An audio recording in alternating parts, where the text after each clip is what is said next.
Well, good morning. It's a lovely sunny warm day in April. I think it's April the 7th, and this is following on from my filming yesterday, but I thought as I said, I was going to plant potatoes a bit later on, but I thought no, I'll get them in today. Now then, so the ones I'm planting now are called Charlotte, I believe, and they're a second early, a white potato. And I've had them chitting in the greenhouse, so they should be fine now to plant. Obviously I got my compost bin here, so I've had to start the row a bit short there at the moment, but don't worry. They're approximately, well, I say 18 inches apart, but yeah, approximately 18 inches apart all the way along. Now I've left, because I've 2 feet between that line and that line. This is where the next, my main crop broad beans are going to finish, just here. That gives me enough space then to walk up and pick this side. I've left 2 feet because that gives me plenty of space to cultivate the soil, break the soil up, and then eventually mound it up into a ridge. Similar to my next door neighbour, he's made a start, but anyway, because I've got a rotavator, that's why I've left 2 foot space, because my rotavator with just the 2 blades on it will fit nicely in that space. So I've put down some Gromo, and as I plant these potatoes, Gromo will work in. When I cover it over, I'll then add some more Gromo to the ridge. Now, this particular Gromo is called from a company called Verve. I don't know if you can see there. It's 10 kilogram bucket. Now, I must say there are other varieties available. Now, I buy this online because it's the cheapest way I've found of getting this material. Same with chicken manure. If you want chicken manure, if you want to go the organic method, I don't garden organically particularly, but if you're into organic manures and stuff like that, or organic gardening, then you can get pelleted chicken manure online as well. And as I say, I found that the cheapest method. So all I'm going to do now is, now I know there are various methods of planting potatoes. One is you dig a trench and you put the potato in and you cover over and all the rest of it, but quite frankly, the results I've got from previous plantings, all I do is get a trowel, dig a hole, put the potato in, cover over, form a little ridge, and that's it. When the potatoes start to sprout and push through the soil, and I can see the tops coming through the ridge, I then loosen all the soil up either side and then form a bigger ridge, and I do that basically until the final point, and then I just leave it. So what I'm going to do now, I'm just going to sign off shortly while I get myself ready to plant some potatoes, and I'm ably assisted by my son, who's going to do a bit of filming for me. So anyway, I'll see you shortly. Bye for now. Okay everybody, welcome back. I'm now going to show you the way I plant potatoes, and as I say, there are different methods of planting potatoes. You choose whichever one you want to do. I found this way works perfectly fine for me, and I get good results. Anyway, I'll just show you on this potato here. You can probably see there's a growth there, one there, and there's a couple coming there as well. Now, what I tend to do, I pick the strongest one, which in this case is that one, and the others I just break off any potential other growths, simply because rather than the potato putting all this energy into other shoots, it concentrates onto the single shoot and carrying on from there. So all I'm going to do is put this one in the ground,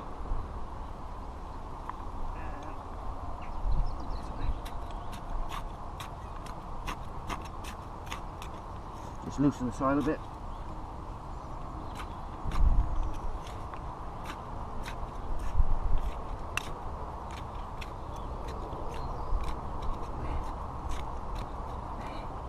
Just about a trowel's depth, and then place it in the hole with the chute pointing up, obviously. If you make a mistake by putting the chute down, I don't think it will really matter, because it'll grow to the light anyway, but you don't want to cause it any more problems than you need to. So, and then just push the soil back. As I say, I'll do that with the rest of these now. Now, I didn't, on potato packets they'll tell you, or for the different varieties, they'll tell you how far to space the potatoes apart.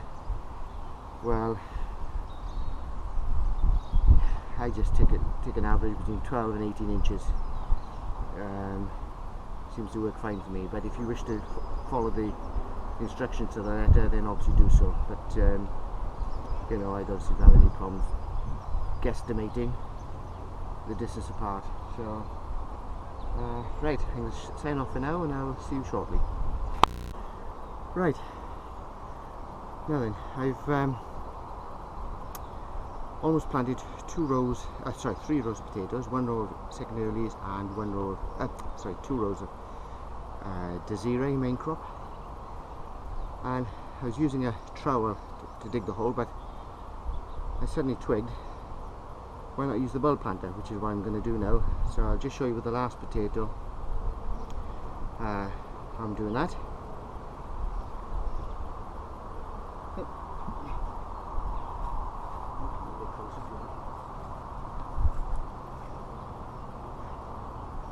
So just take out the soil.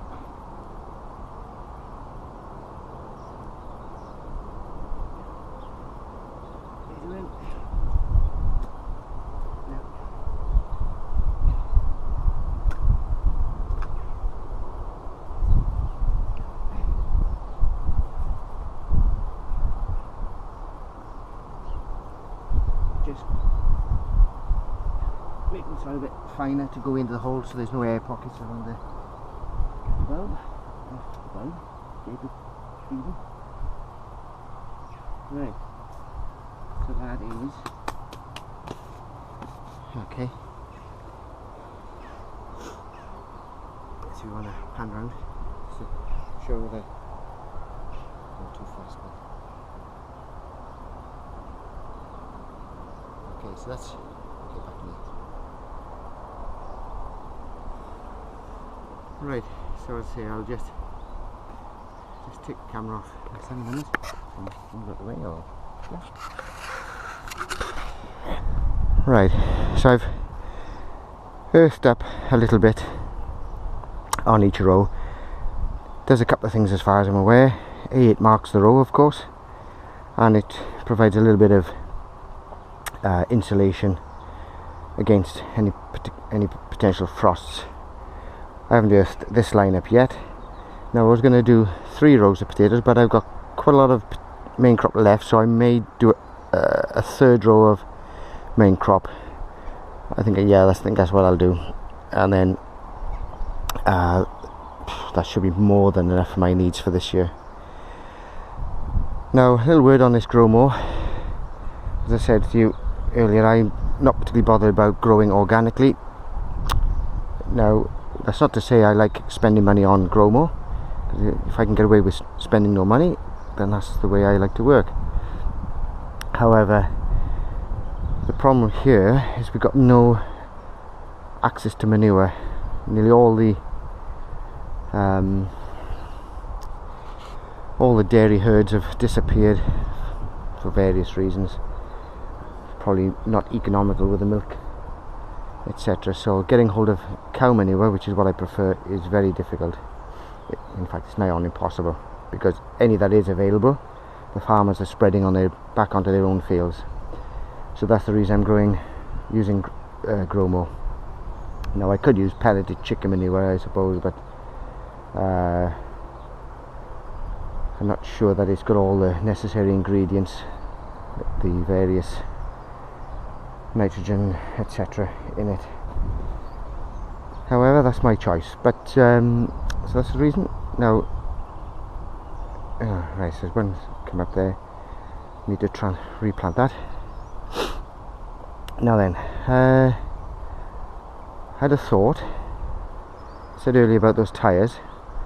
Well, I have got two. I don't know if it's in there. Yeah, I've got 2 second early potatoes left over. Oh, sorry, they're down there. It's 2 second early potatoes left over. So what I thought I'd do is put those in the tyres with some board compost. And I think what I'll probably buy is grow bags rather than just potting compost, because the grow bags should have a bit more feed in them. Anyway, I'll sign off for now, just finish off and then get back to you shortly. Bye for now. Right, well, welcome back everybody. Just been clearing out my shed, make it a bit tidier in there for myself.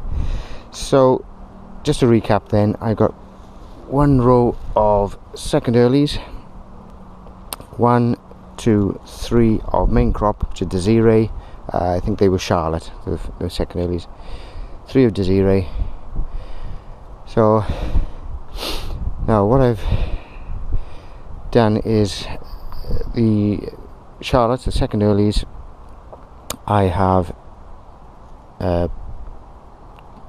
got Gromo underneath, and I put some extra Gromo on top as well.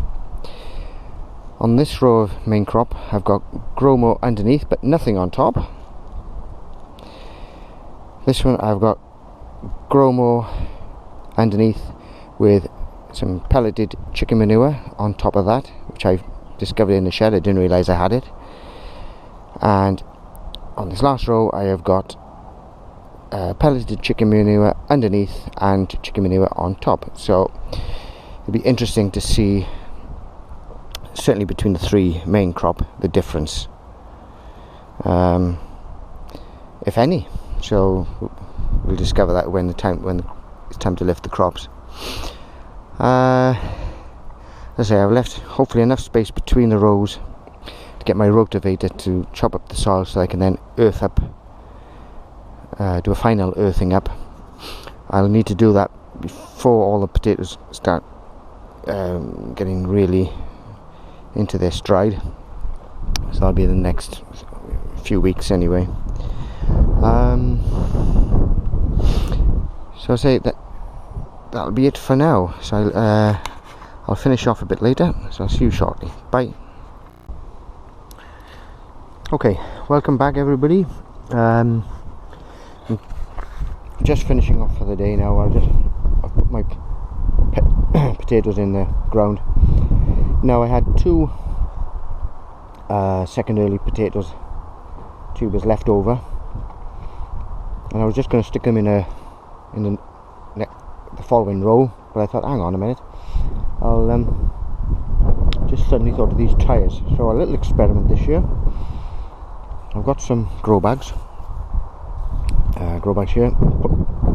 I've planted the 2 potato tubers in the soil underneath, and I've put 1 grow bag on top. Now what I'll do then is I'll wait for the shoots to come through, and then I'll add the second one to it, and then obviously I'll add extra tyres as I'm going to build up a tower of tyres and things. In the meantime, I'm going to put this piece of glass on just to help it warm up a bit, and hopefully bring it on. And put a stone on top just to hopefully actually I'll put another one on, I think, just to make sure the wind doesn't get underneath it. As I say, the tyres being black should warm up the ground, and also with the glass on top should make it a bit warmer, and we'll see how this works. Now obviously there's an initial amount of goodness in the grow bags, but what I thought I'd do, in the green wheelie bin I've got a mixture of comfrey mixed in with water, so I'll fertilise it with that this year and see if that works. Right, anyway, watch this space, and I'll see you next time. Bye for now.